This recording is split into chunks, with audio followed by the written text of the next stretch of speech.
Hi అండి అందరికీ. అందరూ ఎలా ఉన్నారు? అందరూ బాగున్నారా? ఇంట్లో ఏమీ లేనప్పుడు ఇలా సింపుల్గా వెజ్ బిర్యానీ ట్రై చేయండి. చాలా టేస్టీగా ఉంటుంది. ముందుగా ఉల్లిపాయలు, పచ్చిమిర్చి, బంగాళదుంపలు, టమాటా, క్యారెట్ కట్ చేసుకోవాలండి. కట్ చేసిన తర్వాత స్టవ్ మీద గిన్నె పెట్టుకొని అందులో కొంచెం ఆయిల్, నెయ్యి కూడా వేసుకోండి. చాలా టేస్ట్ వస్తుంది. అవి బాగా వేడైన తర్వాత హోల్ గరం మసాలా వేయాలండి. హోల్ గరం మసాలా వేసిన తర్వాత పచ్చిమిర్చి, ఉల్లిపాయలు వేసి కొంచెం బ్రౌన్ కలర్లోకి వచ్చే వరకు వేపుకోండి. ఈ బ్రౌన్ కలర్లోకి వచ్చిన తర్వాత అల్లం వెల్లుల్లి పేస్ట్ వేసి అల్లం వెల్లుల్లి పచ్చివాసన పోయేంత వరకు వేపుకోవాలండి.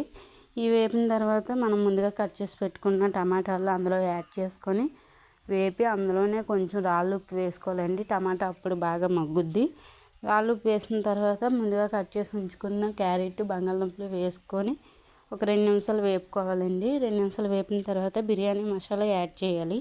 బిర్యానీ మసాలా యాడ్ చేసిన తర్వాత 2 నిమిషాలు బాగా వేపుకోవాలి. వేపిన తర్వాత మనం ముందుగా నేనైతే పావుగంట ముందు బియ్యం నానబెట్టుకున్నానండి. ఆ బియ్యాన్ని అందులో యాడ్ చేసుకోవాలి. బియ్యాన్ని యాడ్ చేసిన తర్వాత ఏ గ్లాస్తో అయితే మనం బియ్యం తీసుకున్నామో అదే గ్లాస్తో డబుల్ క్వాంటిటీలో వాటర్ వేయాలండి. నేనైతే 2 గ్లాసులు బియ్యం తీసుకున్నానండి. 2 గ్లాసుల బియ్యానికి 4 గ్లాసులు వాటర్ వేస్తున్నాను.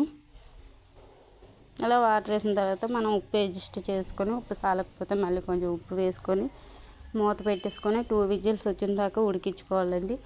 2 విజిల్స్ వచ్చిన తర్వాత ఆపేసి మనం సర్వ్ చేసుకుంటే గుమగుమలాడే బిర్యానీ రెడీ అండి. ఇలా ఒకసారి ట్రై చేయండి, చాలా బాగుంటుంది. చూడండి, చాలా పర్ఫెక్ట్గా పొడి పొడిగా చాలా బాగుంటుందండి.